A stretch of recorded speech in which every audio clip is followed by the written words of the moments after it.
هو يا ترى ايه الفرق ما بين الكيبورد الميكانيكال والكيبورد الممبرين؟ السؤال ده انت هتعرف اجابته لو كملت معايا الفيديو ده للاخر. لايك جميل وسبسكرايب ويلا بينا نكمل الفيديو. اهم فرق بين الكيبورد الميكانيكال والكيبورد الممبرين بيكون في طريقه تشغيلهم او في طريقه العمل بتاعتهم. خليني اول حاجه اقولها لك قبل ما اشرح لك الفروقات، وهي ان انت لازم تكون مستعد في الفيديو ده تهدم افكار ومعلومات انت عارفها من زمان جدا او بتسمعها من ناس كتير جدا. ليه؟ لان انا هثبت لك العكس بتاعها بارقام وبدلائل وبمواقع وبحاجات كتير. اول حاجه هنشرحها وهي الكيبورد الممبرين. طيب لو انت جبت اي كيبورد ممبرين وفكيته هتلاقيه متكون جوه من 4 طبقات. من تحت هيكون في طبقه مرسوم عليها دايره الكترونيه، ودي سواء بتكون ساعات بوزيتيف وساعات بتكون نيجاتيف. وعندي فوق طبقه شفافه مش مرسوم عليها اي حاجه ولكن متخرم فيها اخرام. وعندي بعد كده طبقه فيها برضو دوائر الكترونيه زي اللي تحتها، ودي لو اللي تحت كانت بوزيتيف بتكون نيجاتيف والعكس، يعني لازم واحده تكون سالب وواحده تكون موجب. ومن فوق بيكون عندي طبقه معموله من ماده الرابر، بيكون حاجه اسمها الرابر دمب. طب ما تيجي نشرح كده بالبلدي الكلام ده. طب انا دلوقتي اي كيبورد عندي عشان يشتغل فلازم الدايره تتقفل، دايره الكهرباء تتقفل، يعني الطرف الموجب وطرف السالب يلمسوا بعض او يتلمسوا في بعض. طيب فايه اللي بيحصل دلوقتي؟ زي ما قلت لك في الكيبورد الممبرين انت عندك من تحت في طبقه مرسوم عليها دايره كهربائيه، و- وعندك فوق برضو في طبقه مرسوم عليها دايره.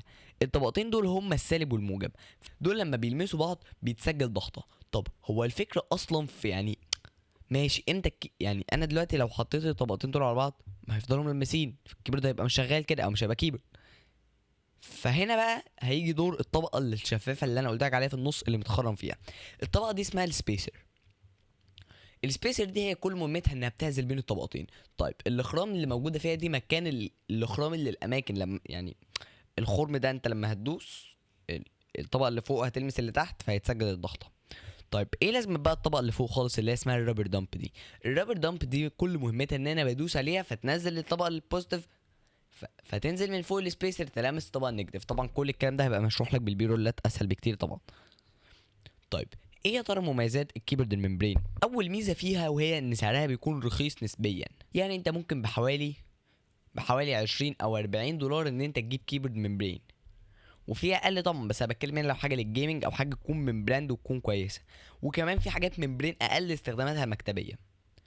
تاني ميزه فيها وهي ان صوتها بيكون نوعا ما اهدى شويه من الميكانيكال. طيب ما تيجي نخش بقى على الميكانيكال ونشرح ايه هو الميكانيكال اصلا. دلوقتي الميكانيكال هي نفس الفكره، ولكن بدل ما انا عندي طبقات كتير لا انا عندي جوه الكيبورد في زي بي سي بي او بورد. طيب إيه اللي بيحصل دلوقتي؟ انا عندي في الميكانيكال في حاجه اسمها السويتش. السويتش زي اللي باين قدامك ده كده بيكون فيه زي لو ملاحظ فيه رجلتين جوه كل سويتش. انا لما بضغط على السويتش الرجلتين دول بيلمسوا فبالتالي بيسجل الضغطه. وبس هي دي الفكره، يعني هما الرجلتين زي الطبقتين الرجلتين هما الطبقتين اللي هما البوزيتيف والنيجاتيف اللي كان مرسوم عليهم الدوائر الكهربائيه في الممبرين. طيب هيجي دلوقتي واحد ويسالني سؤال مهم جدا: مايكل هو انهي احسن، الميكانيكال ولا الممبرين؟ هقول لك النقطه دي اللي بيحددها حاجه واحده بس الا وهي الفئه السعريه. فانت دلوقتي لو بتتكلم فئه سعريه قليله يعني 1000 1000 ونص 2000 2000 ونص 3000 3000 ونص لغايه اقل من 4000 او 4500 جنيه جديد، ما تفكرش في اي حاجه ميكانيكال. كله روح للممبرين. عندك ب 2000 ونص الجي 213 وعندك ب 3 ونص السينوسا الفي 2. انا دلوقتي بلاقي كل الناس بتقول لك يا عم ايه الكلام ده، روح حتى اي كيبورد ميكانيكال هتلاقيها بنص السعر ده وفي حاجات بتبدا من 800 جنيه. طيب خليني اقول لك ليه الناس بتقول لك كده. دلوقتي الناس بتقول الكيبورد الميكانيكال احسن من الممبرين علشان حاجه اسمها الديلي، يعني الوقت اللي حصل ما بين لما انا ضغطت على الكيبورد والامر اتسجل قدامي. دلوقتي الديلي ده بيكون بالملي ثانيه. في الكيبوردات المحترمه الديلي ده بيكون اقل من 10 ملي ثانيه وبيبقى 5 و6 ملي ثانيه. طيب دلوقتي الفكره في ايه؟ دلوقتي باين على الشاشه قدامك كيبورد من شركه اسمها ريد دراجون، اسمها كي 512 او كي 515 حاجه كده يعني. الكيبورد دي سعرها حاليا بالنسخه الوايرلس غالبا 2000 ونص او 1000، والنسخه اللي بسلك 1000 ونص حاجه كده. طيب الفكره في ايه بقى؟ الكيبورد دي ميكانيكال ولكن بتيجي بديلي 30 ملي ثانيه. زي ما باين دلوقتي انا هبين لك الاختبار من طريق موقع ريتنج. طيب دلوقتي انا لو جبت الكيبورد في نفس الفئه السعريه دي اللي هي حوالي 2500 جنيه جديده زي الجي 213 هنلاقي ان هي الديلي بتاعها حوالي 6 ملي ثانيه. انت متخيل الفرق؟ طبعا ناهيك عن فرق الكواليتي وفرق السوفت وير. طب انا دلوقتي معيش فلوس اشتري كيبورد ممبرين رخيصه او حتى اجيب كيبورد ميكانيكال، اعمل ايه؟ انا هقول لك حل، ويعني عشان الغلطه دي انت ممكن تقع فيها كتير. يا عم هقول لك حاجه، دلوقتي انت اقل كيبورد تجيبها بكام؟ هتبقى في حدود 700 750 جنيه.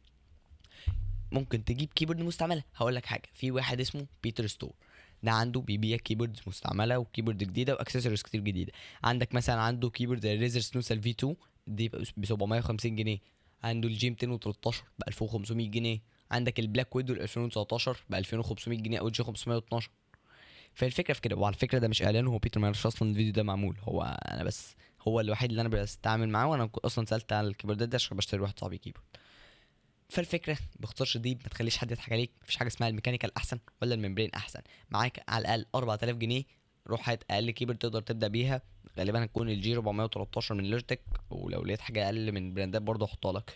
ويعني نصيحه مني، ابعد عن اي كيبورد مش براند، ابعد عن براندات مش لازم نقول اساميها عشان ما يقولكش ده براند اتاكينج. بس يعني في مصر خليك مع لوجيتك، في معاك ريزر، عندك ستيل سيريس، عن يعني بس دول اشهر ثلاثه. يعني عندك كورسير، عندك ايسوس، دي الكيبوردات. لكن باقي البراندات دي يعني مش لازم نتكلم عنها حاليا، هنتكلم عنهم في فيديو جاي ان شاء الله، بس هيبقى انا قاعد اكبر. وبس كده، لو عجبك الفيديو ما تنساش تدوس لايك واشترك في القناه. سلام.